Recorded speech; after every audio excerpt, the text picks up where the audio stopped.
नमस्कार दोस्तों, स्वागत है आप सभी का मेरे YouTube चैनल एसबी मेडिसिन में। और आज हम रिव्यू करेंगे सिनारेस्ट सायरप का। सिनारेस्ट सायरप जिसे कि सेंचुरी कंपनी बनाती है और ये 60 ml का सायरप होता है। ये आपको मार्केट में किसी भी मेडिकल पे आसानी से मिल जाएगा और इसकी MRP होते हैं 66 रुपये। सिनारेस्ट जिसमें क्या आता है पैरासीटामोल, फेनाइलफ्रिन हाइड्रोक्लोराइड, क्लोरफेनार्बिन मेलेट और सोडियम साइट्रेट। इसमें पैरासीटामोल की मात्रा होती है 125 mg, फेनाइलफ्रिन होता है 5 mg, क्लोरफेनार्बिन मेलेट होता है इसमें 1 mg और सोडियम साइट्रेट होता है इसमें 60 mg।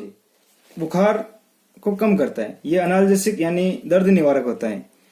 इसमें होता है फेनाइलफ्रिन जो कि नेजल कंजक्शन के यूज में आता है। नेजल कंजक्शन यानी कि नाक का बंद हो जाना, सांस लेने में तकलीफ होना या फिर रात में सो नहीं पाना। इसमें होता है क्लोरफेनार्बिन मेलेट जो कि एलर्जिक डिसऑर्डर में यूज किया जाता है। जैसे कि हमें कफ होता है, जो कि हमें एलर्जिक इन्फेक्शन होता है, जैसे कि हमें गले में इचिंग टाइप होना या अपने आप खांसी आना, ये एलर्जिक इन्फेक्शन में होता है। अब इसे कैसे यूज करना है? अगर आपका बच्चा 6 महीने से ऊपर है तो उसे 2.5 से 5 ml दे सकते हैं।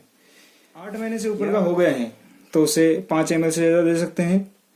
और अगर आपका बच्चा अगर 1 साल का हो गया है तो उसे आप 10 ml यानी कि पूरा ढक्कन दे सकते हैं। सिनारेस्ट एक एंटी हिस्टामिन सायरप होता है। इसके कुछ साइड इफेक्ट हो सकते हैं जो कि न के बराबर है। फिर भी अगर ऐसा होते हैं तो इसके कुछ लक्षण होते हैं, जैसे कि पेट का खराब होना, चेहरे की सूजन या फिर उल्टी बहुत होना, सांस लेने में तकलीफ आना या फिर नींद आना। अगर ऐसा होता है तो आपको आपके डॉक्टर की सलाह लेना चाहिए। इससे ओवरडोज ना दे, जितनी मात्रा बताई गई है उतनी ही दें।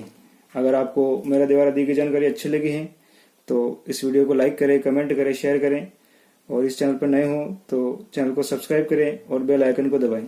धन्यवाद।